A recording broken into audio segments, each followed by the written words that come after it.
Más allá de la cuarta dimensión.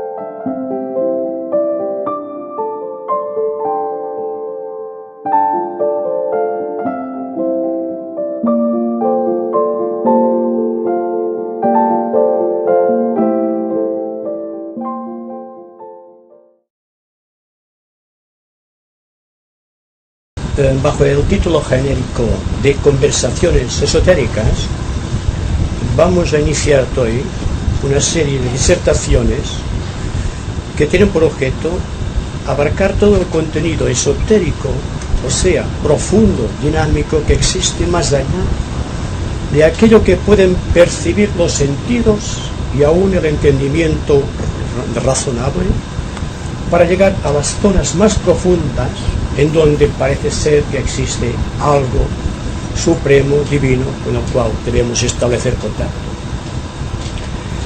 El temario que pensaba disertar hoy tiene que ver con todos aquellos efectos que tienen lugar en el éter y que pasan comúnmente desapercibidos por nuestros sentidos.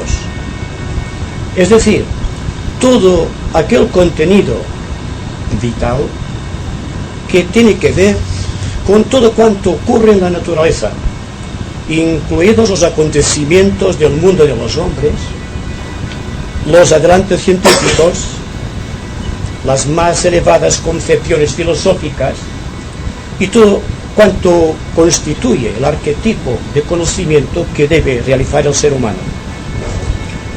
Porque evidentemente nuestro espacio es multidimensional. Esto significa que no existe un vacío en el cosmos y que cuando existe un vacío entre nosotros, forzosamente este vacío debe estar lleno de una sustancia, de un elemento o de unas vidas con los cuales no podemos corrientemente establecer contacto, debido a que nuestras células cerebrales no han llegado todavía a un estado de perfección que les permite ser conscientes de estas dimensiones. Se nos dice, según la gran ley hermética, de que nuestro universo es centenario, de que existen para nuestro universo 7 dimensiones. 7 dimensiones de las cuales solamente conocemos 3 que corresponden a nuestro mundo físico. Es decir, que cuando la ciencia empieza a reconocer hoy día el cuerpo etérico o el cuerpo bioplásmico, debido a los últimos avances científicos, es que empieza ya a descorrerse en lo que toca a la ciencia esta área profunda que llamamos cuarta dimensión.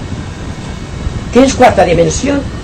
Yo diría que es el espacio que nos permite ser conscientes de otras vidas y de otras criaturas que viven en el éter y que no podemos ver debido a que nuestro cerebro no está todavía ampliamente capacitado para ello. Los planos del universo tienen que ver con todo este conglomerado, y si tenemos que hablar desde un punto de vista netamente esotérico, como es el tema que nos ocupa, debemos empezar a reconocer la verdad fundamental de que nuestro universo centenario tiene en cada una de sus dimensiones o de sus planos de actividad un arquetipo que debe ser realizado. En el plano físico parece ser que la tendencia del arquetipo es la belleza. Debemos educar, desarrollar y ampliar en nosotros cada vez más este arquetipo de belleza, que es el que permite una perfecta ecuación de los valores internos a través del cuerpo físico. Si vamos al mundo emocional, parece ser que debemos llenar el éter de este plano con bondad. la belleza física más la bondad del mundo emocional debe sacar como consecuencia la otra dimensión, que es la verdad de la mente, de todo el contenido filosófico de la humanidad y de todas las humanidades hasta convergir en esta presente subraza de la quinta raza. Entonces, como hemos dicho siempre, hay una tendencia absoluta hacia la realización de los arquetipos. Que ustedes preguntarán, ¿qué tiene que ver los arquetipos y las dimensiones con este espacio multidimensional? Precisamente porque a medida que nos vamos utilizando, es decir, que entre los átomos que constituyen nuestra estructura psicológica existe más distancia, empezamos ya a ser etéreos, porque la dimensión no tiene más que ver que hay más espacios vacíos de aquello que no podemos percibir, aunque lleno de aquello que todavía no es perceptible por nuestra razón ni por nuestros sentidos. Por ejemplo, el éter está galvanizado por ciertas vidas que condicionan la mente y el corazón de los hombres. Son sustancias vivas cuya numeración puede ser también posible desde un punto de vista científico con la teoría de los elementos químicos. Si analizamos un cuerpo físico a través de un aparato de gran potencia radioeléctrica, vemos que entre un átomo y otro átomo existe una distancia comparable casi a 1 kilómetro de distancia, en proporción de lo que nosotros entendemos por distancia. Entonces, si el cuerpo físico, visto de esta manera, entre cada dos átomos hay esta distancia, hay que suponer que al aumentar las dimensiones del espacio, la distancia es mayor, lo cual equivale a una alta frecuencia vibratoria que hace que exista sutilidad.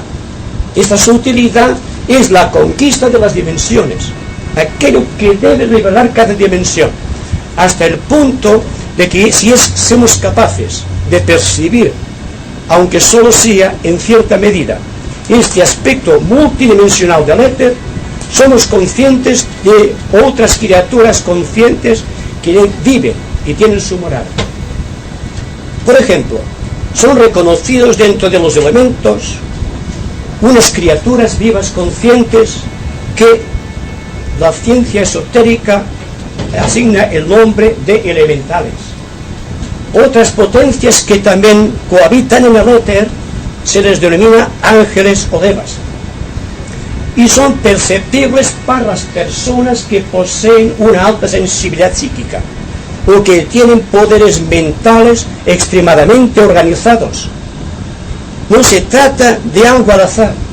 Yo estoy seguro de que alguna vez al menos cada uno de ustedes ha experimentado la presencia de una entidad cerca de ustedes que no es física y que tampoco es, según la teoría de los desencarnados, una entidad que ha dejado el cuerpo, sino que son criaturas vivas que tienen sus propias condiciones en aquel plano, que tienen su propia conciencia y que colaboran con el ser humano en la realización de aquellos arquetipos que han sido anteriormente mencionados. Naturalmente, esto presupone una capacidad de percepción que no está al alcance de la mayoría. Tampoco vamos a creer que una persona que esté dotada de esta facultad de ver lo que existe en los éteres va a ser más espiritual. Se trata de un cierto poder que el hombre debe tener algún día plenamente conquistado, que le dé la seguridad de que allí existe una vida, una permanencia de vida y una realización constante desde el mundo espiritual. Por tanto, la sutilidad a la cual me he referido, esta distancia que separa los cuerpos a medida que avanzan las dimensiones del espacio y que nos da sutilidad, nos habla también del sentido de gravedad que existe en todos los planos. ¿Por qué el plano físico es el más pesado? Porque a la distancia entre átomos no es tan fuerte, no es tan profunda, no es tan inmensa, como en el caso de un plano ático, por ejemplo, en el cual existen millones de kilómetros entre un átomo y otro átomo. Y ustedes dirán, ¿cómo puede ser probado esto? Sencillamente, Solamente al pasar a la cuarta dimensión somos capaces de percibir lo que existe más allá de los cuerpos opacos. Por ejemplo, esta pared, puedo ver lo que existe al otro lado. ¿Por qué? Porque estoy utilizando una dimensión en la cual el vacío es tan grande que me permite penetrar a través de un cuerpo opaco, porque es la ley de la afinidad química más sutil que opera en aquel plano. Y si ahora ya empieza la ciencia a ocuparse de la cuarta dimensión y a aceptar como válida la teoría de los esposos Kirlian, científicos de la Unión Soviética, acerca del cuerpo etérico o del perispíritu, o bien del cuerpo bioplásmico, es que realmente existe ya una posibilidad de que progresivamente vayamos educando este sentido fino de valores que tiene que hacernos conscientes de todas las dimensiones del espacio. Ustedes se preguntarán qué misterio se realiza cuando estoy hablando y ustedes están escuchando, y cómo se propagan las ondas auditivas y parlantes a través del éter para que pueda afectar la sensibilidad de sus oídos tal como salen de la boca. Entonces hay una sustancia viva en el éter, y esta sustancia viva es la que permite precisamente la relación.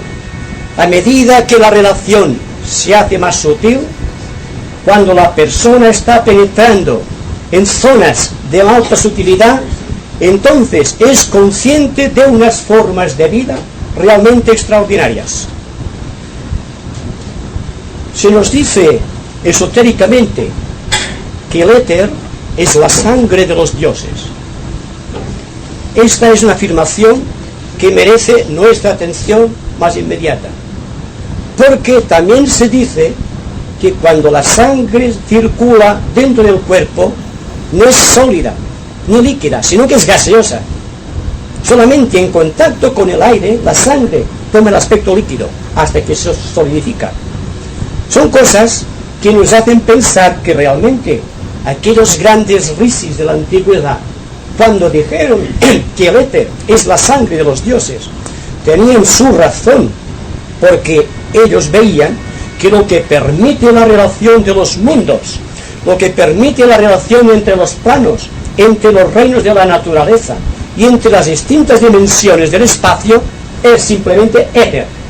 Éter en sentidas modificaciones que va de lo más físico hasta lo más elevado.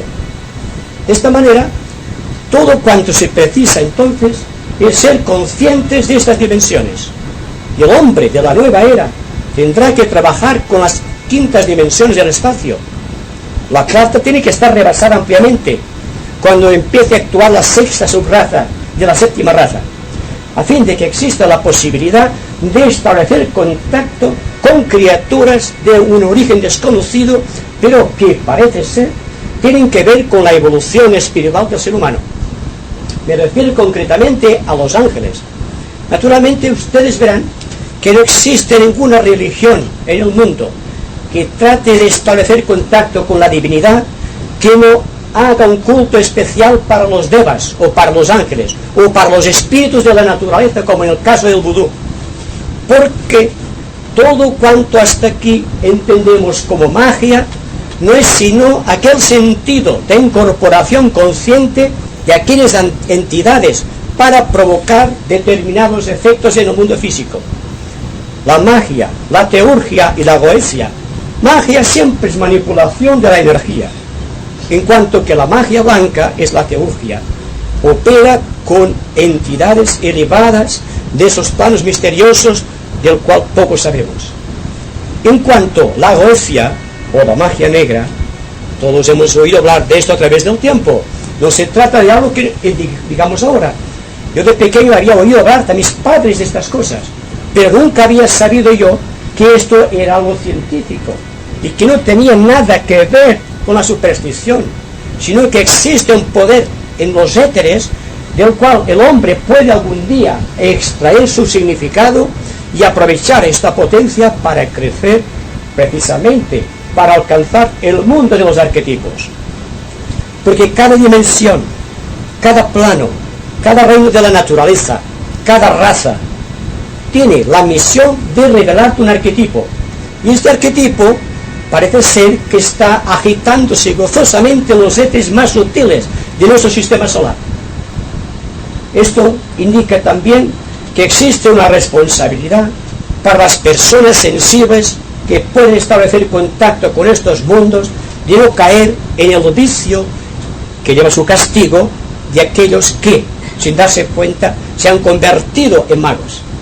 Porque magia, no debe asustar la palabra, es sencillamente una forma de decir manipulación de la energía que se agita en el éter.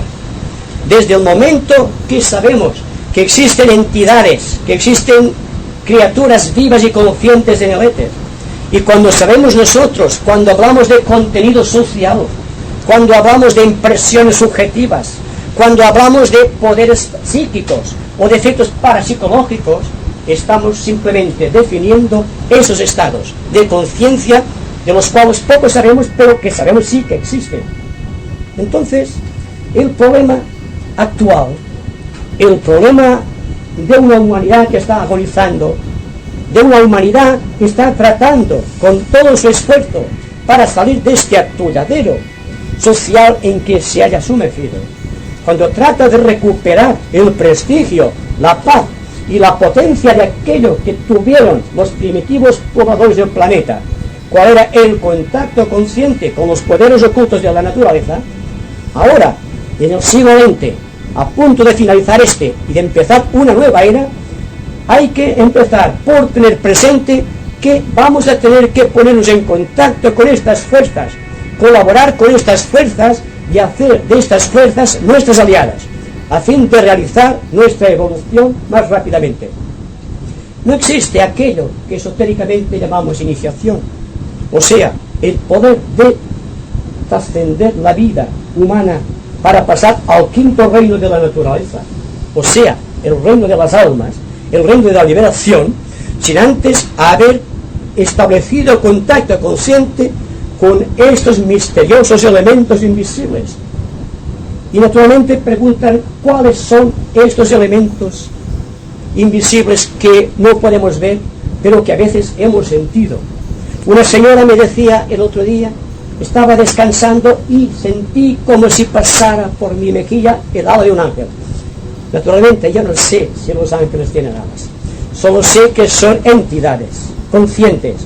Y cuando todas las religiones, sin excepción, con distintos nombres, establecen un culto definido para los ángeles, a través del incienso, a través de los mantras, o a través del sándalo, o a través del om, de lo que sea, estamos tratando ya que para establecer el arquetipo ideológico de cualquier iglesia determinada, o de cualquier idea filosófica del pasado, para poder llegar a este punto en el cual podamos materializar, a lo menos de una manera que sintamos su presencia, y estas entidades que vibran en los mundos invisibles, o sea, en los éteres. Y entonces empieza el reinado de la evolución consciente del hombre. Se dice también que en las primitivas edades de la humanidad, seguramente cuando el ser humano todavía estaba en formación, existía una virginidad absoluta en el ser humano que le permitía estar en contacto con los ángeles, que después, al aumentar la división, cuando el hombre creó la mente y con ella el poder de discernir las cosas, estableció una diferenciación, se fue apartando de los ángeles y fue adquiriendo la posibilidad de conciencia y de libre albedrío humano. Esto naturalmente puede parecer cosa de maravilla, pero ¿de qué vamos a maravillarnos ahora que poseemos la televisión, los grandes reactores, la telegrafía, las computadoras electrónicas, para algo que nosotros vemos que realmente tiene que ser así? Sin contar la cooperación de estas entidades invisibles en la evolución del ser humano. Se trata de un punto de atención sobre el cual quisiera traer la atención de ustedes, porque cuando se habla, por ejemplo, hoy día está de moda el diablo, se hacen películas acerca del diablo, pero quisiera también traer la atención de ustedes hasta aquello que significa el diablo en nosotros. Por ejemplo, una persona, por su tendencia natural, tiende hacia la divinidad. Esto se llama técnicamente evolución. Sale de las canteras más profundas de la vida organizada hasta conquistar los elevados arquetipos que se hallan en los planos más elevados de nuestro sistema. Entonces, todo el trayecto debe ser pesado, medido, calculado y desarrollado según unas normas realmente inmutables, que son las leyes que ordenan precisamente ese sistema donde estamos inmersos. Y que todo esto no es más que tratar de establecer contacto consciente con formas de vida que están agitándose a nuestro alrededor. Tercer punto, si llegamos a establecer este contacto y al propio tiempo somos capaces de vibrar a la misma sintonía, entonces estamos reproduciendo idéntico proceso que aquel que se originó al principio de los tiempos, cuando, según los tratados esotéricos, el hombre vivía equilibradamente y en paz con sus hermanos los ángeles. Y la maldad y la bondad no es más que aquel aspecto que hay en cada hombre, buscando la evolución, el arquetipo superior, y por el otro lado las tendencias de todo aquello que tiene que ir dejando como a través de un cedazo, y que es el contenido de todo aquello que es peso, que es gravedad. Hemos hablado de gravedad. El sentido de gravedad es el opuesto a la evolución, es involución, en tanto que la sutilidad es realmente evolución. Entonces el hombre debe perder peso, esotéricamente hablando, y solamente puede perder peso cuando entre las moléculas que constituyen sus distintos cuerpos existe cada vez más distancia, cada vez más sutilidad. En sutilidad se halla la explicación del por qué Madame Blavatsky había dicho que el espíritu y la materia eran la misma cosa, sino que la materia era el espíritu que ha descendido a su nivel más bajo de objetividad, y que el espíritu en sí era la materia dignificada hasta el último extremo de sutilidad. Por tanto, todo esto nos amplía el concepto de que existe una corriente evolutiva que tira hacia Dios y otra que tira hacia la materia. No es que aquello sea más malo o más bueno, pero fíjense bien que todo aquello que crea peso en la conciencia o en el cuerpo, que todo esto que tira hacia arriba sutilizando, son dos extremos que están siempre antagónicos.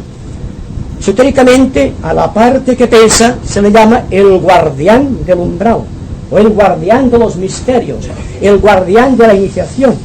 Y todo aquello que no tiene peso se le llama el ángel de la presencia, o el alma humana, o Dios en nosotros, Cristo en ti, esperanza de gloria.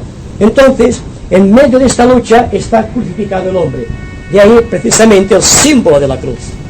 El hombre, se nos dice, es un animal, más un Dios. Y en el centro de la cruz está el hombre, crucificado. El hombre es, dentro de la evolución del planeta Tierra, la entidad que tiene por objeto redimir los reinos subhumanos y adquirir la conciencia de los reinos superiores. Y cuando esto se realiza, cuando la cruz es perfecta, cuando no existe un desequilibrio, entonces se dice que el hombre ha adquirido el poder de liberarse, o ha adquirido la liberación. Cuando decimos liberación, hay que entender que hemos perdido peso. Hemos quedado casi convertidos en la gloria monádica. Casi podemos decir que de nosotros a Dios solamente existe una pequeña partícula que nos separa de su presencia, que es precisamente la partícula que nos permite autorreconocernos y trabajar siempre en un sentido positivo. Porque esotéricamente se tiene en cuenta de que todo universo no es sino el cuerpo de una entidad universal que utiliza aquel universo para expresar su propia vida. Luego, Dios, dentro de un universo, es una entidad psicológica como un ser humano. Y cuando se nos habla de la gran fraternidad cósmica, dentro de la cual existen todos los mundos, todos los universos y todas las galaxias, estamos hablando de éter, siendo éter la sustancia primordial que nos permite esta autorrelación y esta relación con los demás seres y con los demás mundos del sistema solar. Cuando hablamos de éter, estamos buscando la causa de todas las cosas. No estamos buscando definir un estado de conciencia, o un lugar, o un hecho. Estamos tratando de la esencia de la vida, de ese supremo impulso que tiene que llevarnos hacia Dios. Y naturalmente, si todo el estudio esotérico que podemos tener juntos, y que naturalmente debe surgir de nosotros el diálogo para descubrir lo que está más allá de los sentidos, de la emoción y aún del entendimiento, es cuando seremos conscientes de niveles desconocidos, cuando podemos realizar el arquetipo, cuando haremos una distinción perfecta entre el guardián del umbral, o entre el demonio tentador, y entre el ángel de la presencia, o el ángel guardián, del cual nos hablan todos los tratados místicos y religiosos del mundo, sin distinción alguna. Como digo, la idea del demonio ahora está de moda. Se hacen películas que demuestran un interés en descubrir las causas de este proceso.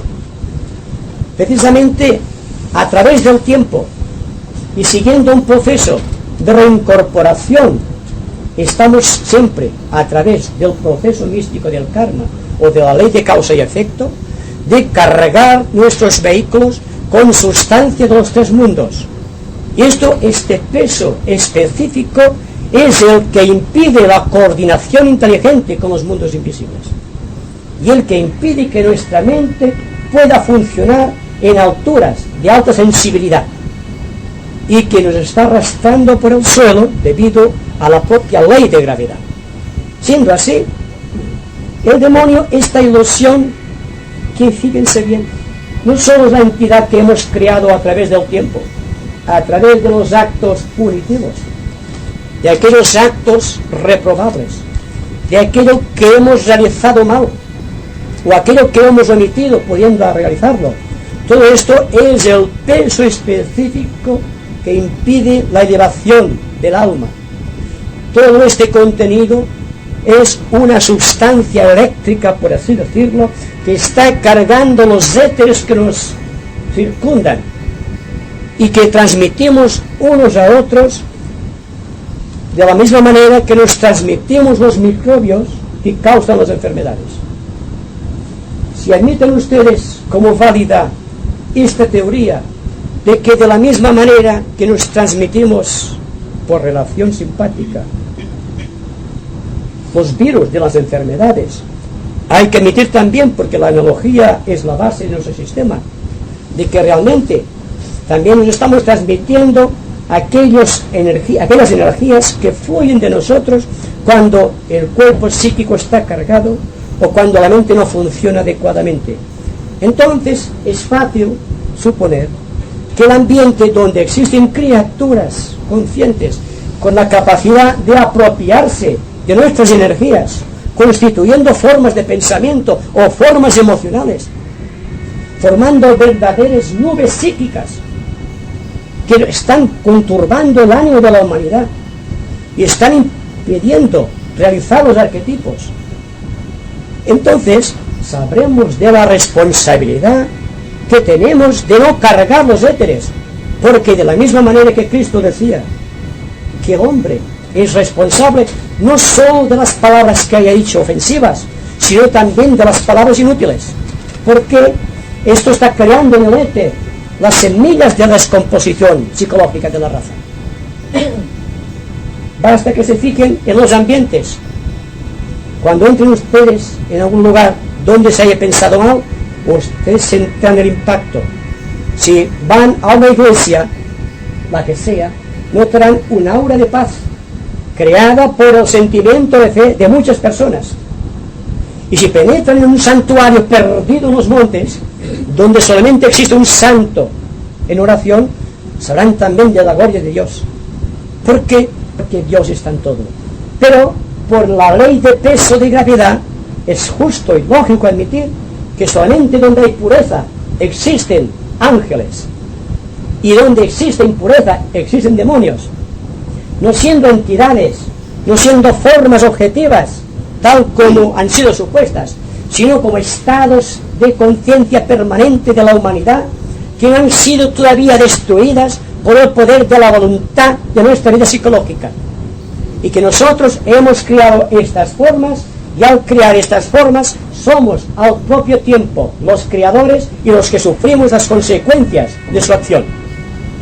Es decir, que cuando hablamos, y esto es muy natural, de las consecuencias de los gobiernos que tenemos, o de las filosofías que están inundando la literatura de los pueblos, o de una forma determinada de evolución, tengan presente que hemos dinamizado el éter del espacio que nos circunda y que realmente tenemos aquello que merecemos. Ustedes dirán que esto parece una cosa imposible, pero analicen por favor esta cuestión.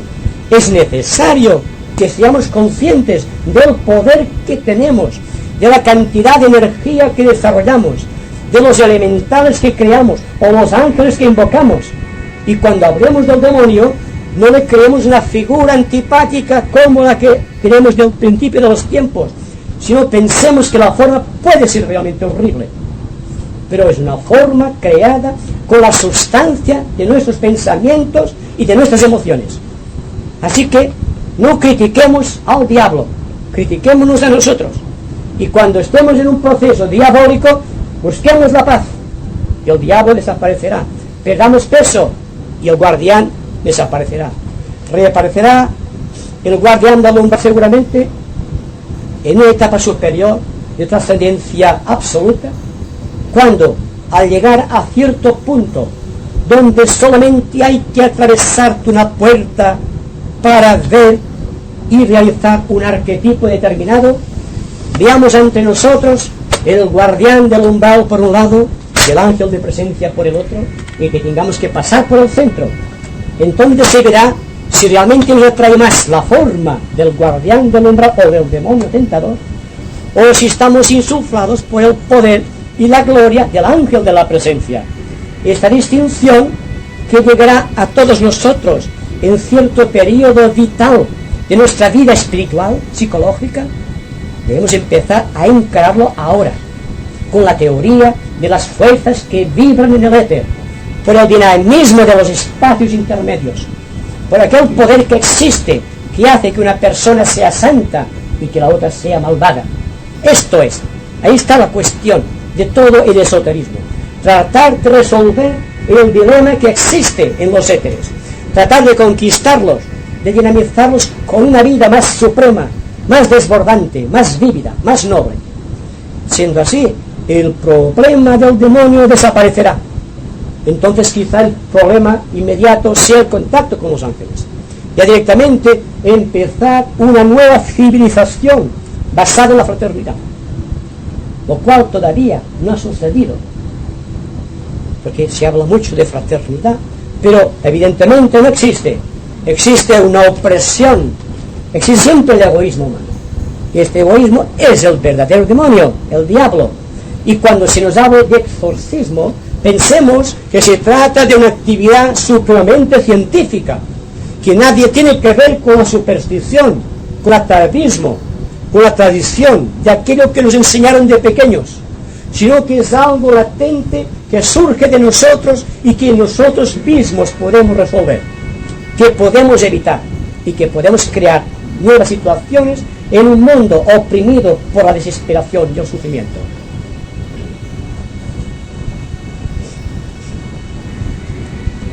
Prefiero que tengamos un poco de coloquio, porque yo creo que el tema en sí es actual.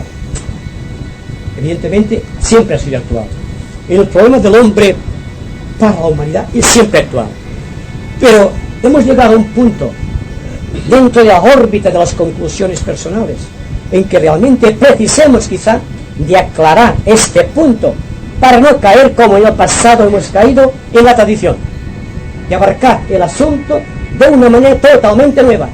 Por ejemplo, todo cuanto existe es una creación del hombre, excepto aquello que es la naturaleza. Fíjense bien en el poder de crear que tiene el hombre. No solamente puede crear un edificio, un estado de conciencia, sino que puede dinamizar los éteres creando nuevas formas de vida y de civilización. Y para esto no se precisan nunca los jurisconsultos ni los políticos, ni los caudillos. Se precisa únicamente la fuerza de voluntad del individuo, el poder de la autoobservación, el poder, definitivamente, de dinamizar los éteres con aquel poder que es la ciencia máxima de la vida y que se llama técnicamente la voluntad. Educar la voluntad. Con la voluntad podemos crear ángeles y demonios. Entonces la elección es para nosotros. Y para nosotros es realmente la responsabilidad. ¿Cuál será la tarea? ¿Cuál será la respuesta? Eso depende de nosotros. Y puede continuar insistiendo con las preguntas de ustedes. A ver, quiero formular la pregunta. ¿Qué es más importante, la fuerza de voluntad o la imaginación? La imaginación y la voluntad siguen dos caminos muy diferentes, aunque van al mismo sitio. La imaginación es mental, la voluntad es más alta siempre que la mente. Es decir, que la voluntad es para hacer fruto o conciencia o objetiva la imaginación. Por tanto, siendo una tendencia de la imaginación de llegar a un sitio determinado, entonces, lógicamente, hay que educar con la voluntad de acuerdo con la fuerza de la intención o de la imaginación. La imaginación puede crearte un mundo de maravilla y la voluntad complementará aquel fruto de la imaginación. Pero la imaginación, ya estamos insistiendo en lo mismo, puede crear también una deformidad psicológica. Por tanto, la imaginación no en sí es lo positivo. Lo positivo, si acaso, será una imaginación dirigida por un gran sentimiento, fraternidad, buscando siempre lo mejor de lo mejor y utilizando la voluntad para dinamizar los éteres que harán posible que aquello se pueda realizar, que pueda ser objetivo y llevarse a cabo. Más o menos eso. Bueno, es que pasa una cosa, es que yo he leído algo sobre este particular, donde diferencian esto de una forma bastante notable. O sea que dicen que con mucha voluntad y sin imaginación el hombre no puede crear nada, porque toda la creación depende de la imaginación. O sea, tal como tú has dicho muy bien antes, toda la obra que se manifiesta, que vemos, excepto la naturaleza, que es obra divina, es imaginación. Justo. ¿Estamos de acuerdo? Sí, sí. Sí, sí, naturalmente. Imaginación cristalizada en objetividad. Yo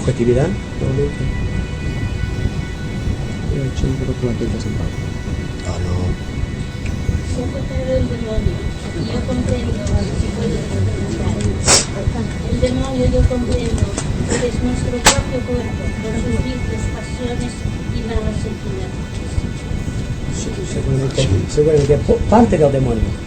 Es que el demonio, de hecho, fijaos bien, estamos empleando palabras quizá con el tiempo, con el devenir del tiempo, quizá serán reemplazadas por otras más asequibles. Pero, digamos demonio, el contenido corporal de tres cuerpos, que es la mente inferior o el intelecto, que está relacionado con el deseo, el propio deseo y la conducta.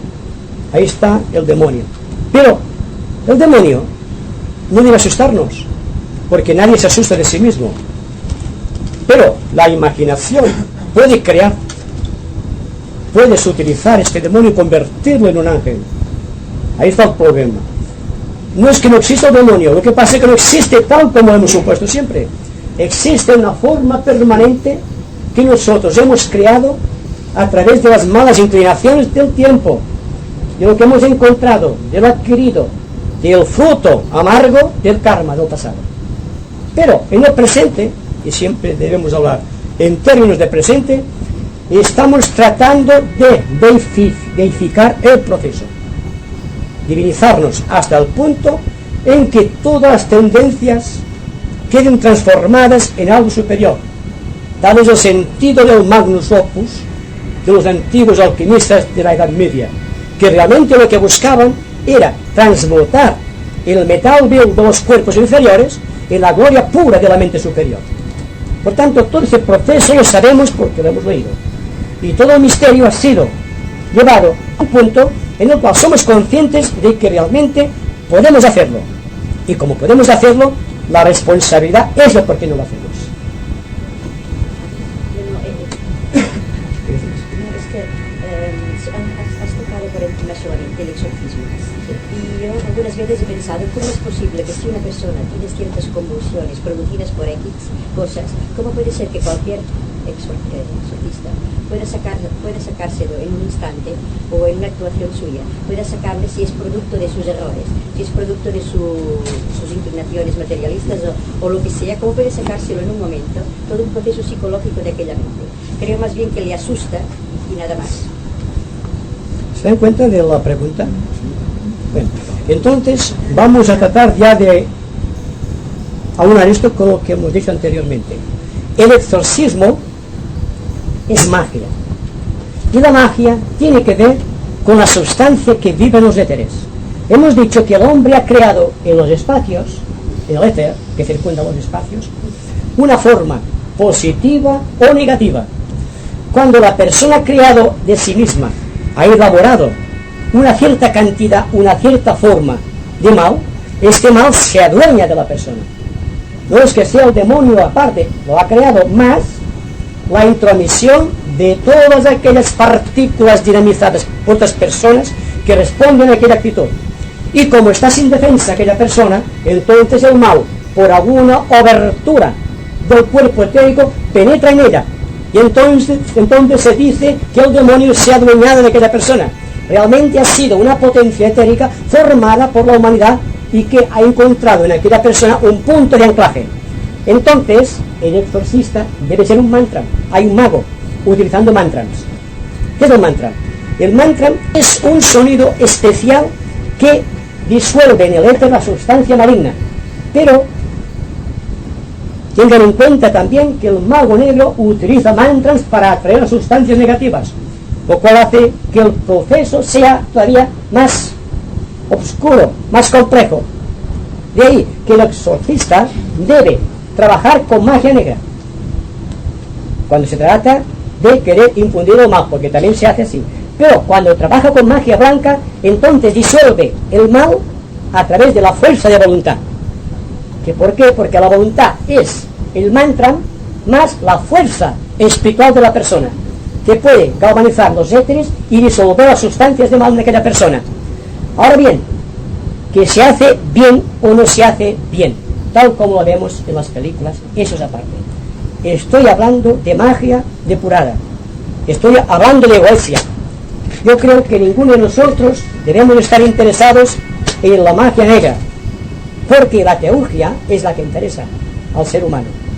Y el exorcismo actual es un medio científico de liberar las sustancias etéricas que están dinamizadas por el pensamiento y el sentimiento de las personas. Pero, teniendo en cuenta que el caso de posesión, el caso de obsesión, los espejismos mentales y todas las obsesiones que puedan venir por efecto de una ruptura del cuerpo etérico de los hombres, en todos los casos, siempre es un producto también de aquello que hemos creado en un éter. Se introduce y realmente, científicamente, es un caso de posesión.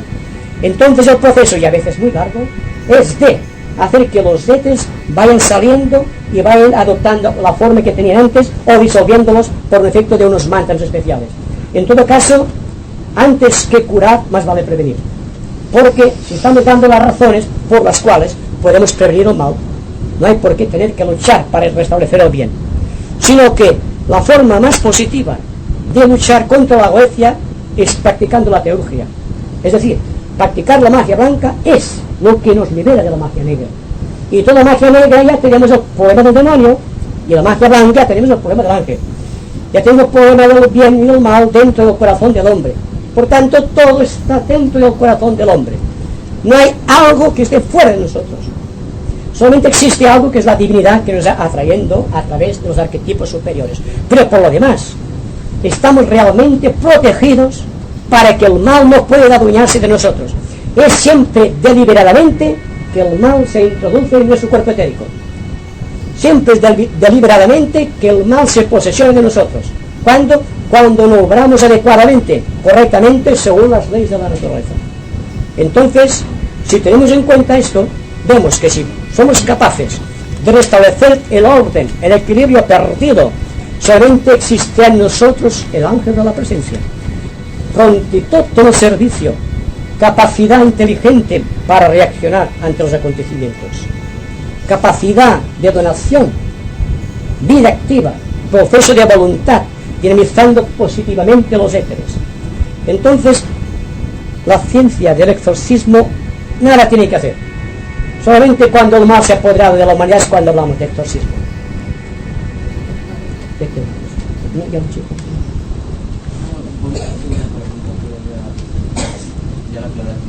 ¿Sí? Sí.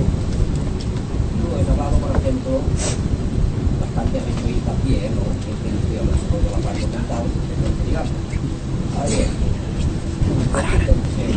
de que una vez hemos proyectado sobre el campo, podríamos decir de que entonces la persona se manifiesta a través de espacios, por ejemplo, Por favor. concretas, como energía, como mental y como personal física, ¿verdad? Es que esa persona está hablando aquí, no he entendido bien, estamos hablando aquí delante. Vuelve a repetir, por favor. Esto te pega, esto. Para, estás hablando. Hablamos bastante, o has hecho bastante hincapié sobre el desarrollo de la parte mental superior de la persona, ¿no? Bien, yo digo de que la persona, no, según las creencias, el poder esoterista, las creencias esotéricas, digamos, pues se presenta a la persona bajo tres aspectos prácticos, ¿no? Como energía, como mente, personalidad. Bien, así resulta, por ejemplo, que la mente, Un arquetipo es, si ustedes pueden seguir esotéricamente el proceso, que Dios ha imaginado, como imagina el arquitecto un edificio, y lo está construyendo. Y como existen 7 planos en el sistema solar, o 7 estados de su vida, o 7 dimensiones, para cada uno de esos planos o dimensiones ha situado aquello que él quiere realizar. Esto es un arquetipo. Pero cuando hablamos del arquetipo humano, ya nos vamos a referir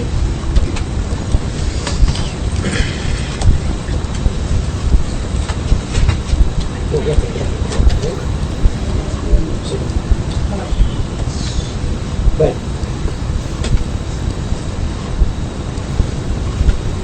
esto naturalmente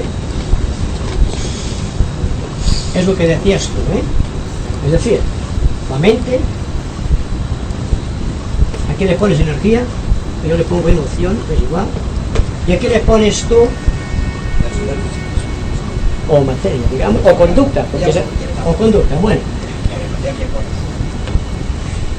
De un punto de vista, digamos, científico, el arquetipo está en el equilibrio de las 3 razones: de la mente, de la emoción y de la conducta, de la mente, de la energía, de la materia, de la personalidad. Está aquí.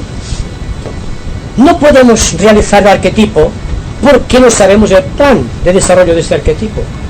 Pero en la medida que el triángulo se hace equilátero, cuando la mente, la energía y la conducta o la materia o la personalidad siguen idéntica trayectoria, entonces hay una tendencia a revelar todo equilibrio. El arquetipo será, por ejemplo, que la mente reflejará un arquetipo de verdad, lo que decíamos antes. La energía emocional tiene por objeto un arquetipo de bondad bien definido, y la conducta, por ejemplo, tiene que establecer belleza y actitudes. Fíjense bien, tenemos la verdad y la belleza, 3 aspectos que constituyen el triángulo de la vida humana. Pero esto no puede ser realizado en tanto no existe un equilibrio entre la mente que piensa, el corazón que siente y la conducta que actúa hacia el exterior. Entonces, el proceso es a ver si podemos tener atención hacia adentro, donde está el arquetipo de belleza, de bondad y de verdad. Aprender también a silenciar las actitudes, porque la mente funcionando en un plano eminentemente intelectual. No puede captar la verdad ni el arquetipo. Si la emoción está actuando dentro de un sentido de valores del deseo, no puede captar la bondad del arquetipo que tiene que desarrollar todo el mundo emocional, y tampoco la conducta puede desarrollar una belleza de actitudes en tanto no existe un equilibrio de funciones psicológicas. Pero esto solamente es el aspecto visible de nosotros. Pero ¿qué diremos cuando hemos rebasado las fronteras del intelecto? O cuando la emoción se convierte en sentimiento de integridad, o cuando la conducta es automática respondiendo a las impresiones de verdad y de bondad. Lógicamente será belleza, pero esto son arquetipos que debemos desarrollar con el tiempo. Ahora bien, si decimos por ejemplo que el equilibrio de este triángulo de la personalidad o del alma debe desarrollar esos atributos de verdad, bondad y belleza, hay que suponer que solamente estamos refiriéndonos a 3 estados positivos. Por ejemplo, la mente funciona en una 5ª dimensión. Vamos a la dimensión del éter. La bondad funciona en la 4ª dimensión, desde un punto de vista emocional. Y la conducta funciona en un nivel de 3 dimensiones. Fíjense bien que tenemos que utilizar la 4ª, la 5ª y manifestarla a través de la 3ª dimensión. Luego es importante lo que hemos dicho antes de tener un dominio absoluto de los éteres. El éter de la 3ª dimensión, en el cual en el plano subatómico es precisamente donde se nota la alegría del arquetipo puramente físico, aquel que actuará seguramente, según el plan del Creador, al finalizar la 6ª subraza de la 7ª raza. Ahora, actualmente se nos dice, y puede ser comprobado, que estamos funcionando en una mente que está dentro de la 5ª subraza de la 5ª raza. Tenemos que desarrollar para terminar esta raza 2 subrazas todavía, la 6ª y la 7ª. Seguramente que la era de Acuario dará noción de la 6ª subraza, y aún faltan 2 razas con 7 subrazas cada una, 14 subrazas, más 2 que nos faltan para finalizar un arquetipo puramente físico. Pero más todavía, según un estudio esotérico, se nos dice textualmente que el universo dentro del cual vivimos inmersos no es sino el cuerpo físico de un logos cósmico. ¿Qué significa esto? Que todo nuestro universo, con sus 10 planetas conocidos, Mercurio, Venus, la Tierra, Marte, Júpiter, Saturno, Urano, Neptuno, Vulcano y Plutón, y 2 que faltan por desarrollar todavía, que no hemos sido descubiertos, para estar de acuerdo con el 12 de la constelación celeste. Fíjense bien, que todos los planos estos, que cada uno de los planetas tiene 7 esquemas que desarrollar, 7 cadenas planetarias, 7 rondas, 7 razas humanas, 7 subrazas, 7 reinos de la naturaleza. Por tanto, y saber después que sabemos todo esto, después de ver lo sublime que es la creación de Dios en la naturaleza, que todo este contenido universal no es más que un cuerpo físico de un logos cósmico o de un Dios solar, la mente queda realmente desvanecida ante esta grandeza, y realmente hay que pensar en grandes proporciones, lo cual significa, volviendo al principio, que el intelecto prácticamente no resuelve el problema de la divinidad. El intelecto nos da la noción de la mente relacionada con los 3 mundos, pero hacia adentro esto tiene que desaparecer para convertirse en la intuición, que es el aspecto sublime de la mente. Entonces, una vez la mente se ha convertido en intuición y puede captar directamente los grandes arquetipos de la raza, entonces la bondad se convierte en algo indescriptible, en un sentimiento de integridad, y todo junto constituye aquello que técnicamente se define en esoterismo la iniciación, que analizamos al examinar los misterios del cristianismo la vez pasada. Pero todo está condensado en el misterio del equilibrio del triángulo, como decía el amigo Domingo. Porque realmente el triángulo, una vez ha sido equilibrado, nos da la noción del arquetipo a nuestro alcance, pero no del arquetipo solar. Es decir, que debemos hacernos solares para poder descubrir el arquetipo que se agita gozoso dentro de las oscuridades infinitas de la mente de Dios. Y esto hay que ser muy humilde para empezar a reconocer cuán poco sabemos todavía, y cuán poco sabemos y cuán poco desarrollamos, y cuán poca responsabilidad tenemos ante lo que está sucediendo por doquier, ante la vida y los acontecimientos históricos. ¿Sí? Entonces, con este equilibrio mencionado ahora, ¿podría ser dinamizada esta energía de la no era tónica de la era de Acuario, o sea, Cristina? ¿Sí? ¿Sería este verdad? Sí, justo. Sí.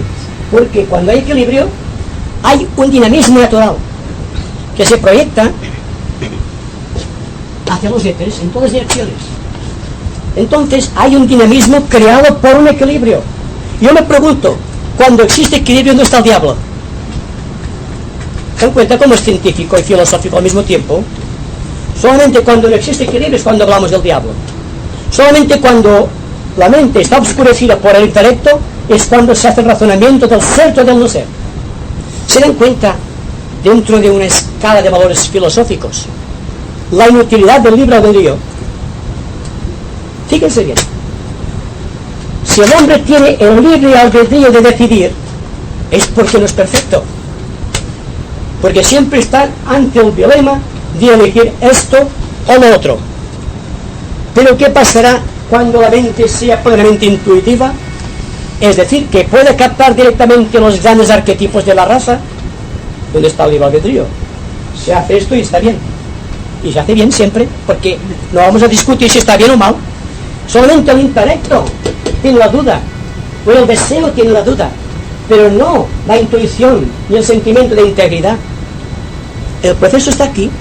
Si nosotros, como seres humanos, podemos vivir de una manera tan libre que incluso el intelecto llegue a ser solamente un pequeño instrumento de la voluntad, y no como ocurre frecuentemente, como todo el sistema escalonado y competitivo de la vida organizada social de nuestros días. Ese es el problema, solamente. Para llegar al despertar de esta energía o dinamizarla, verdad que una vida normal, sin arrams, también se puede conseguir. Con ¿Sin la arrams? voluntad, ya me entiende, Sí. sin arrams, con la voluntad propia de una vida espiritual completamente. Sí, naturalmente.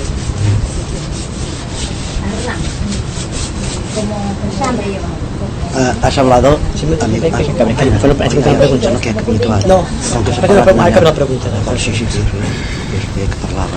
Yo creo que lo que nos aparta de la realidad de Dios o del arquetipo es el haber acogido sobre de nosotros una carga de cosas con las cuales nada tenemos que hacer.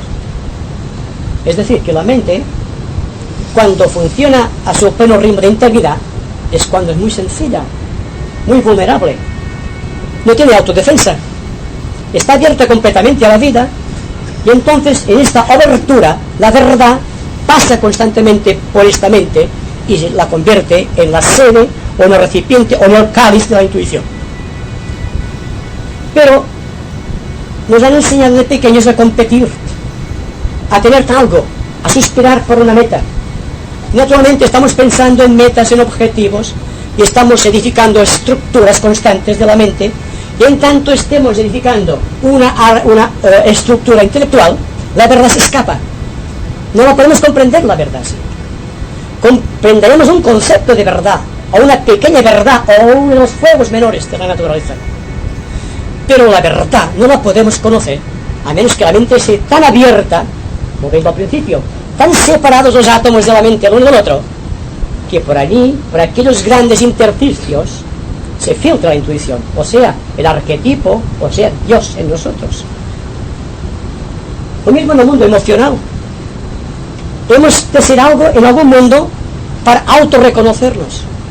Si nos falta el deseo, nos falta todo. Y para llegar a un sentimiento de integridad y de belleza, el deseo tiene que estar reducido a cero, sin ambiciones.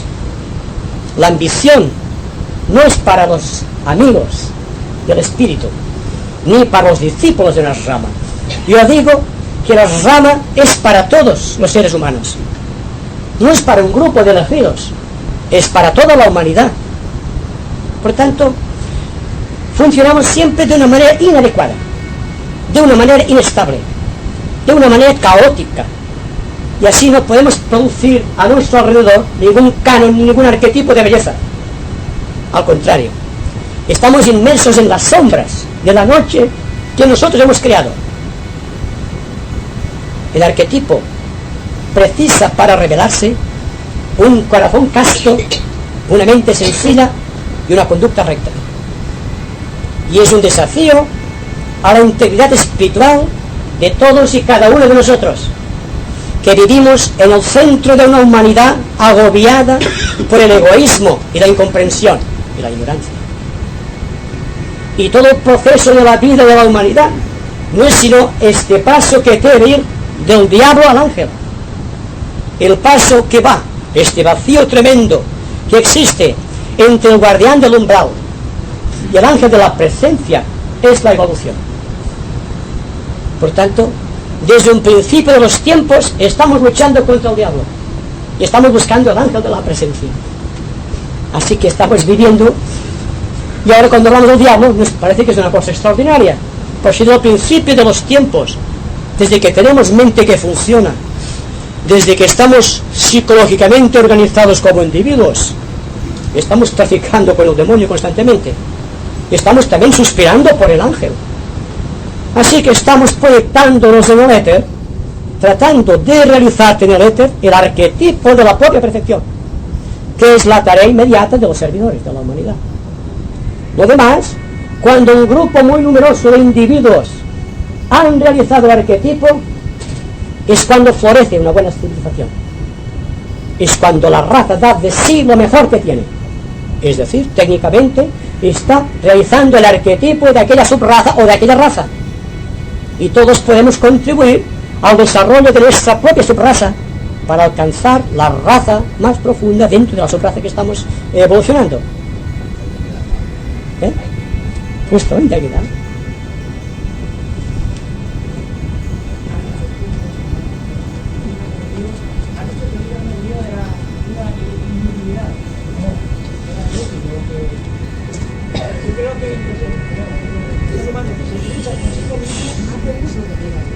Llega un momento en que ya no tiene necesidad de hacer uso de eso, todo es cuando lo deja, todo es cuando tiene libertad, que hace lo que debe, ya no hace aquello que está dentro de su libertad. Entonces, no tiene percepción. Justo. El libre albedrío, eso parecerá una cosa muy dura para algunos, pero es que realmente la persona se está esforzando constantemente para realizar algo. Y naturalmente, para que el individuo se sienta impulsado a realizar algo, debe tener un objetivo muy cercano. Entonces trabaja porque ve la meta, la conquista de la inmediata. Pero cuando se está buscando un arquetipo, el arquetipo para la humanidad, proyectado por la divinidad, entonces la meta es muy larga y no todas las personas tienen un estímulo necesario para perseguir aquel arquetipo a través del tiempo, transcurriendo las edades cronológicas del tiempo. Y por tanto, la teoría de que la mente debe dominar todo el proceso de la vida es para aquellos que tienen ante sí una meta inmediata. Pero para las personas que realmente decidan buscar directamente la divinidad, deben dar el salto tremendo, deben arrebatar el cielo por la violencia, como decía Pablo de Tarso. Y ahora mismo, en este instante, como dice Krishnamurti, podemos realizar esto, pero hay que comprenderlo para vivirlo. Vivirlo sin comprenderlo es volver a caer en las redes del intelecto. Ahí está el proceso. Entonces, si la meta es tan lejana, que en la proyección de esta meta hemos perdido la conciencia de nosotros mismos, entonces ¿dónde está el libre albedrío? Se ha fundido en el éter. El libre albedrío es la voluntad de Dios en nosotros. Por tanto, ha desaparecido todo cuanto tiene un tráfico con el tiempo. Y estamos viviendo por anticipado la gloria de la eternidad. Yo digo que esto puede ser posible en esta época, ahora, en este momento. No esperar mañana, porque mañana es aplazar constantemente el tiempo, porque mañana hemos pasado y así iremos proyectándose en el tiempo sin realizar ningún arquetipo, solamente realizando las metas competitivas del intelecto, y solamente esto, o los límites o fronteras del deseo, pero nada más que esto.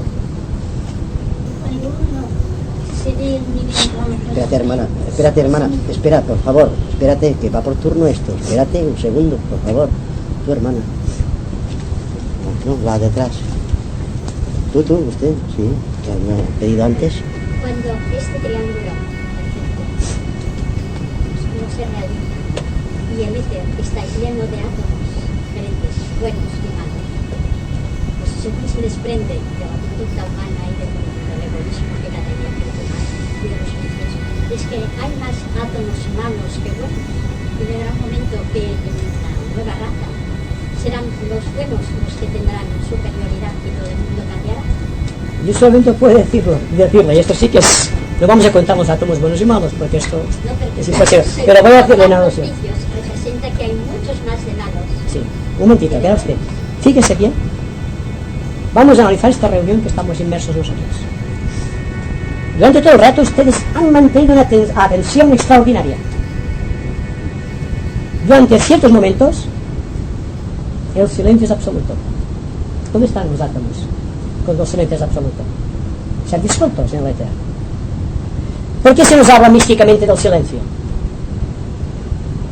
Porque el silencio disuelve los átomos. ¿O es que el diablo no es intelectual? Está pensando constantemente. Ahí está el proceso.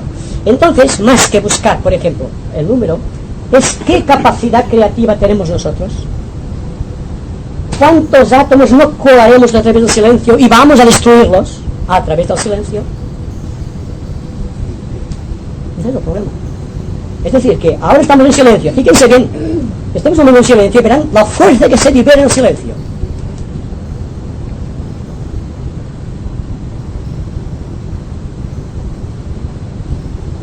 Ahí está. Cuando hay una tensión profunda, no existen átomos nocivos. Existe la gloria de la divinidad solamente. Esto estamos demostrándolo, no yo, ustedes. Ustedes están sintiendo esta vida, este silencio. Y en tanto sean capaces de permanecer en silencio, el diablo no podrá con ustedes. Solamente esto. Así que es un método sencillo de disolver los átomos nocivos del espacio del éter, con solo dedicarnos un poco a silenciar nuestro cuerpo emocional, limitando la expansión del deseo material. Dejar la mente simplificada, sin átomos intelectuales, y recuperaremos el intelecto cuando seamos capaces de expresar verdades. El intelecto es una fuerza, hay que adquirir el intelecto, y cuanto más nutrido sea el intelecto, mejor será el instrumento con el cual podremos progresar los juegos mayores del sistema, a través del arquetipo que hayamos conquistado. Pero casi que valdría la pena callar y estar en silencio un buen rato, y saldremos de aquí casi levitando, porque en silencio perdemos peso, y estamos volviendo al principio, que el momento mismo en que estamos en silencio estamos perdiendo peso. ¿Por qué? Porque estamos disolviendo átomos y cada vez es más grande la distancia entre uno y otro átomo. Porque los santos, los grandes místicos, levitan cuando están en unción con Dios. ¿Por qué? Porque sus átomos han separado tan grande que han perdido peso. Es el caso del aire caliente o de hidrógeno dentro de un dirigible o de un globo. ¿Por qué se eleva con todo su peso el globo? Porque existen átomos calientes que no tienen átomos. Y claro, entonces van luchando contra la gravedad. Ahora bien, apliquen el símil a todos los planos del sistema solar y a cada uno de los cuerpos que poseemos, y se dan cuenta de que estamos intentando subutilizar los cuerpos, hacer perder peso para alcanzar la gloria de la divinidad.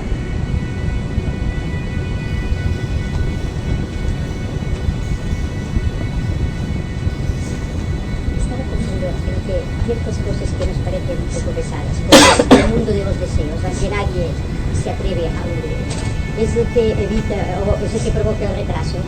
quizá de encontrar nuestro fin de vida. Pero es porque quizá, empezando por abajo, en un aspecto así muy sencillo, una educación diferente de la que hemos recibido hasta ahora, que nos enseñará a manipular y quizá nos enseñará a utilizar ciertos aspectos de nuestra personalidad que hasta ahora se han utilizado solamente para satisfacciones personales. Cuando se nos enseñe el verdadero uso de estas cualidades físicas y emocionales a través de una generación o dos, les será facilísimo a estos niños o jóvenes, entonces maduros, les será más fácil llevar el mundo de los deseos al de una conciencia superior. Pero ahora hemos vivido en unas generaciones en el que solo se ha estimulado el aspecto, digamos, de peso, como tú mencionabas, el aspecto que pesa más. Se ha estimulado todo, o se ha hecho comercio de todo lo que debemos de apartar de nosotros.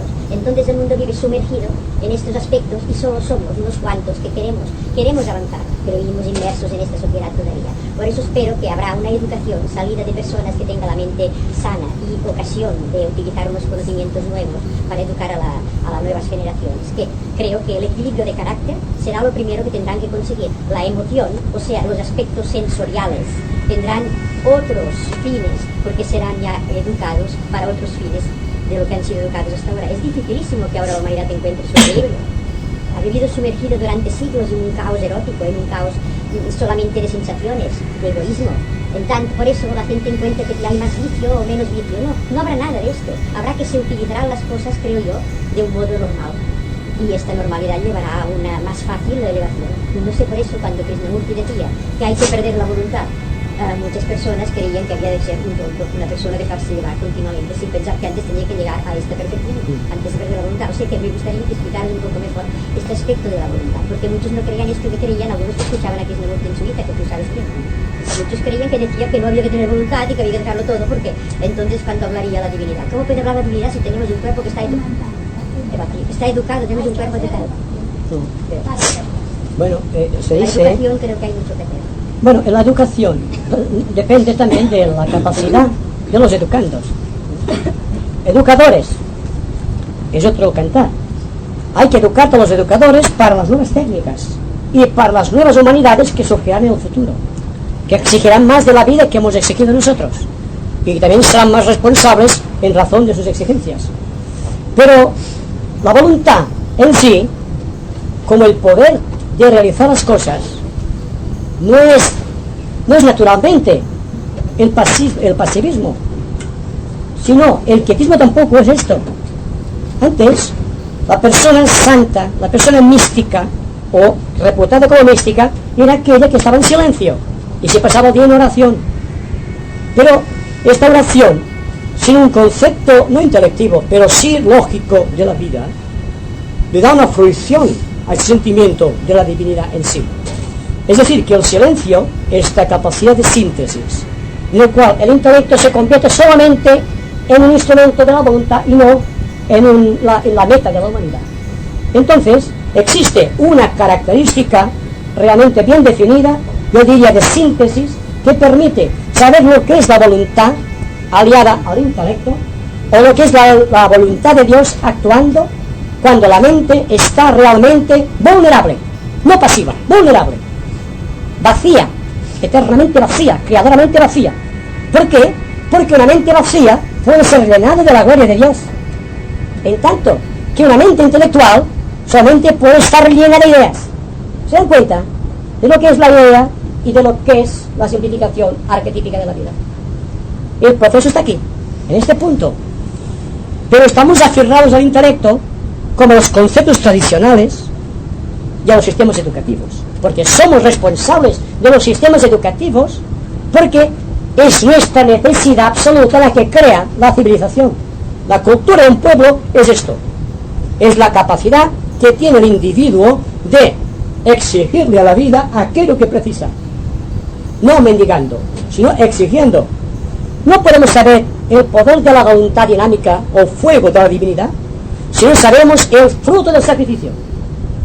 Porque naturalmente les he hablado a ustedes de la pérdida total del libre albedrío, pero no les he hablado a ustedes del sacrificio que presupone llegar a este punto.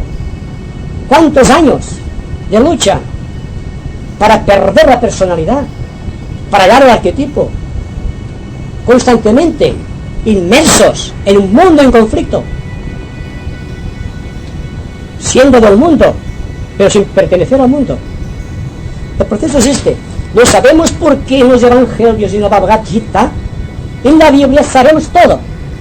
Lo que pasa con el diablo, que el diablo se apoya incluso en un versículo de la Biblia, si conviene. ¿Por qué? Porque está hecho de manera intelectual. Y si la persona no tiene intuición, se le escapará la verdad, como se escapa la verdad en una pequeña noticia de prensa, porque leemos la letra, pero hay que vivir del espíritu que anima la letra. No hay ningún político real, ningún diplomático que lea solamente la letra, sino que busca el trasfondo.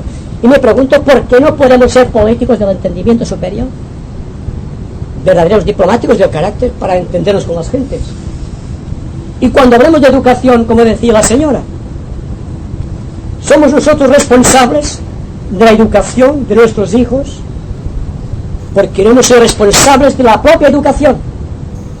Y hemos hecho un sacrificio para autoeducarnos cuando todo nuestro mundo que nos rodea estaba yendo contra nosotros. No hemos tenido estudios necesarios y no obstante podemos establecer diálogos en todos los niveles con toda clase de gentes. ¿Por qué? Porque por encima de la educación técnica existe la educación espiritual, esta aristocracia a la que se refería Platón. Precisamente esta aristocracia es la que hay que buscar en todas las cosas, esta elegancia en el vivir, en el moverse, en el establecer contactos con las gentes. De no ser así, toda educación basada únicamente en conceptos descriptivos, en instrucciones e informaciones, será falsa, porque esto lo puede hacer una computadora electrónica. La nueva educación empezará con la computadora electrónica y terminará dándole al hombre la capacidad de síntesis, o es decir, la informática. ¿Por qué? Una computadora es un aparato registrador de intelectos. La suma del intelecto crea el conocimiento, y el conocimiento variado, profuso, es lo que constituye una computadora. Pero la computadora no era otra cosa que suministrar conocimientos. Entonces sí, aprovechemos las computadoras para que tengamos tiempo de preparar una buena informática, suministrando datos nuevos. Esta novedad informática es el sacrificio de nuestra civilización. ¿Seremos capaces de informar a las computadoras? ¿O seremos un elemento más de la computadora? Porque, como hemos dicho antes, todo el sistema competitivo de la educación se halla centrada en la memoria y el intelecto. Y en tanto no existan fulgores de creación, la educación será falsa, fallará por su base. Porque crearemos solamente memoriones, personas con gran capacidad intelectiva, pero no capacidad creadora o de síntesis.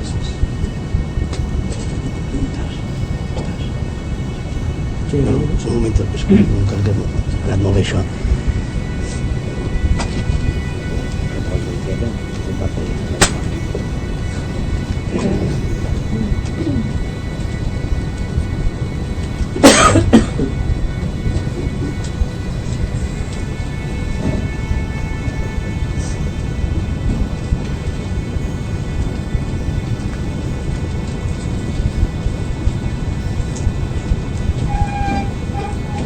Démonos cuenta del conocimiento que le está dando hoy aquí en la escuela.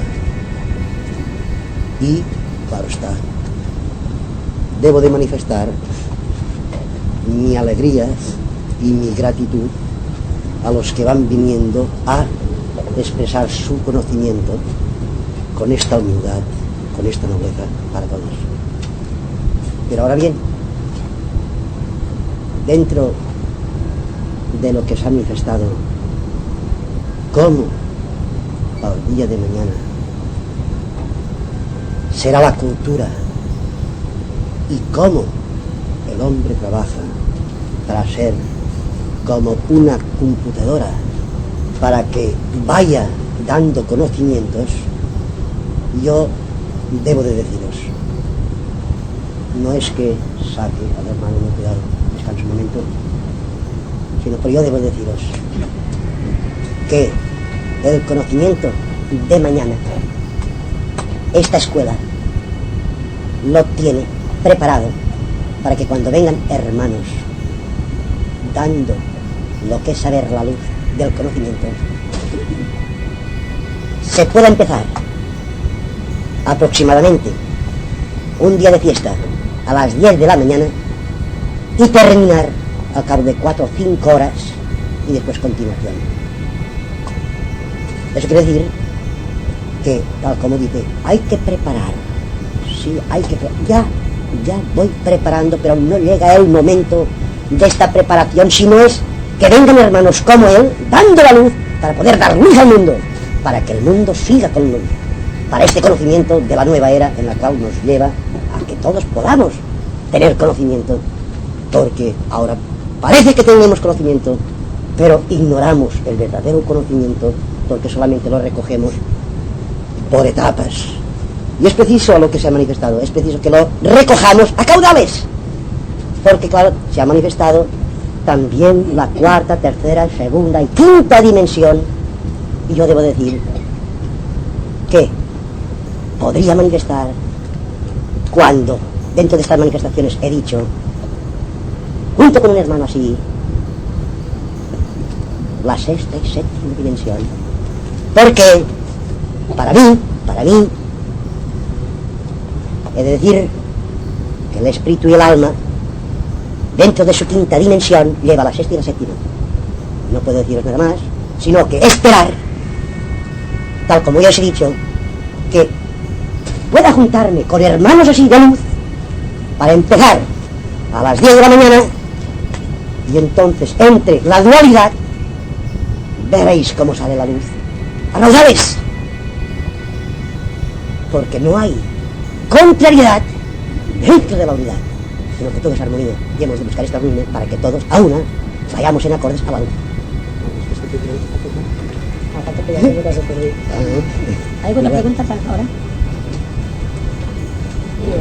No, ahora es igual.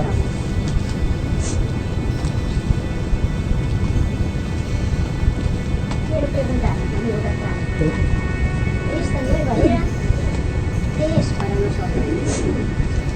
¿Un perdón a nuestra sabia ignorancia pasada o un premio por el sufrimiento de haber sufrido ignorancia? Yo diría que es una oportunidad, simplemente. Una oportunidad. Las eras no vienen por la voluntad de los hombres, sino por la voluntad de Dios. Una era viene por la progresión de los universos.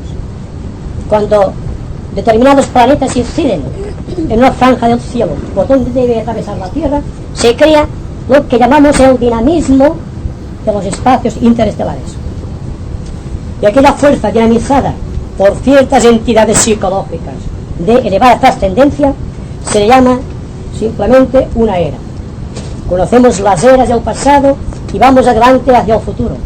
Estamos terminando una era que es la de Piscis, de manera astrológicamente enunciada, y estamos penetrando ya en la era de Acuario. Entonces, ¿qué nos dará Acuario? Me pregunto, ¿qué es lo que podemos ofrecerle a Acuario nosotros? Es decir, que preguntamos siempre, ¿qué es lo que trae Acuario? Yo preguntaría, ¿qué es lo que podemos ofrecer? Fíjense bien, que incluso el Padre Nuestro, que ha sido la plegaria universal por excelencia durante 2000 años, está perdiendo su sentido, por el hecho de que solamente está pidiendo al Padre. Entonces tiene que haber una reorientación absoluta de actitudes cuando le decimos al Padre, le digamos, ¿qué es lo que podemos ofrecerte? Entonces una era es una oportunidad, pero más por lo que trae para nosotros como perdón o como castigo, como decía la señora, más por el sentido de responsabilidad, que es lo que podemos ofrecerle a Dios a través del contacto con nuestros hermanos. Ya vamos al principio. Las eras vienen por el impulso cíclico de los espacios siderales ocupados por universos. Pero, ¿qué dice el principio astrológico cuando se refiere a la parte oculta de las estrellas, que las estrellas se inclinan, pero no obligan. Las estrellas, como son entidades como nosotros, pero dentro de una elevada complacencia imposible de describir, es lógico que también inunden los éteres con sus pensamientos y emociones que están más allá por encima de nuestro entendimiento. Y aquello es crear en el éter ciertas sustancias que podemos aprovechar o despreciar. Ya no dependerá de la era, dependerá de nosotros, porque todo lo tenemos ya en lo que nos rodea. Solo nos falta adquirir la capacidad de recibirlo. Es decir, que yo creo que toda pregunta inteligente tiene en sí la respuesta inteligente. Así que yo creo, precisamente, que estamos forjando ahora mismo una nueva era. Estamos de acuerdo, y durante el tiempo que estamos juntos, parece ser que se ha ido creando una unificación de propósitos y voluntades, que es precisamente lo que se nos dice que va a traer la nueva era. Luego, ¿para qué hablar de la nueva era si estamos viviendo aquello? Es cuando no estamos viviendo aquello que hablamos de las oportunidades de la nueva era. Porque el santo es santo en la era que sea. Y ha habido altos iniciados en todas las eras. Y más, con más esfuerzo y más virtud de su parte que ahora, que parece ser que la evolución del tiempo, la evolución de la técnica, facilita enormemente nuestro trabajo. Pero por otra parte, podemos caer en el vicio de la comodidad, de todas las conquistas materiales que hemos ido percibiendo y consiguiendo a través del tiempo. Luego, una era como la de Acuario nos va a traer una gran flexibilidad mental que muchos ya empezamos a tener ahora. Yo podría decir que las eras dependen más de los hombres que de las propias eras. La evolución, ¿quién crea una sociedad? ¿Quién crea un tipo de civilización en marcha? No es algo que está flotando en el éter. Sí, existen fuerzas en el éter, pero ¿quién los manipula? ¿Quién tiene el deber de manipular las fuerzas del éter? El hombre, el rey de la creación, el cuarto reino de la naturaleza, buscando el quinto de aproximación a Dios. Por tanto, estamos en un punto, y repito muy sinceramente, muy honradamente, en el cual debemos definir una actitud ante la vida. Esta actitud debe ser individualmente la realización de nuestro objetivo inmediato, que es la liberación de nuestra individualidad. Como grupo, el establecimiento de un plan jerárquico de relaciones humanas correctas. En el plan de la educación, no podemos aspirar a una educación sana, certera y profunda si nuestra mente está todavía presa en el intelecto y en el razonamiento frío y calculador. En el mundo social, en el mundo político, la política de las naciones me refiero, no podemos aspirar a buenos gobiernos si no somos buenos ciudadanos, porque en definitiva es el ciudadano que crea el gobierno.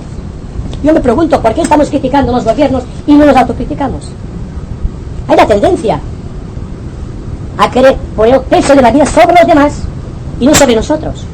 Por tanto, otro punto de atención y responsabilidad.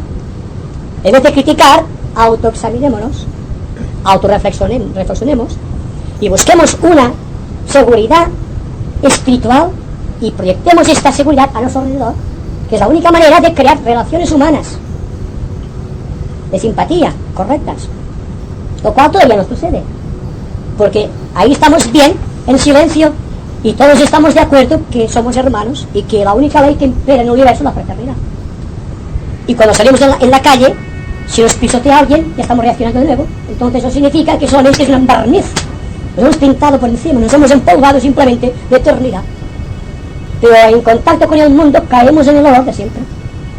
Entonces me pregunto, y pregunto a todos ustedes, si es posible que podamos organizar la vida de una manera tan equitativa, salvo los fallos que tenemos todos, vacíos que parecen salvables, para establecer cordialidad de relaciones. No se nos pide que seamos sabios, solamente que seamos humanos. No se nos pide que entremos todos por este camino estrecho que conduce al adeptado. Los propios adeptos dicen, sed buenos ciudadanos.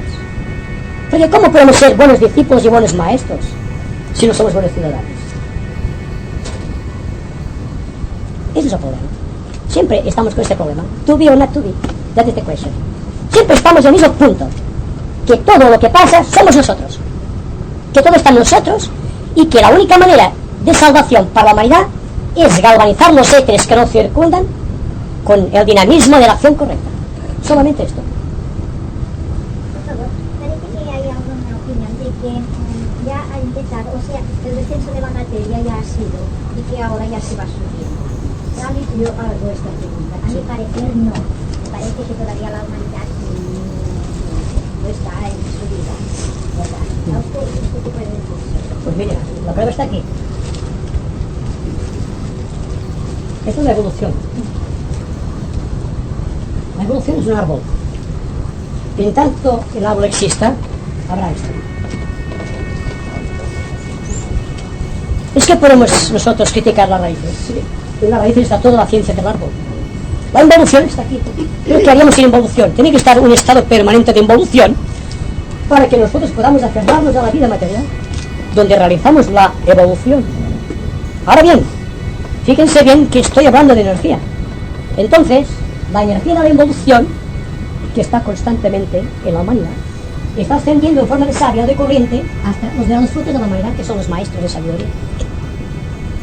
Tenemos el ser más involucionado, digamos, o en un plano del reino, el reino mineral, el vegetal, el animal, ascendiendo hasta el ser humano.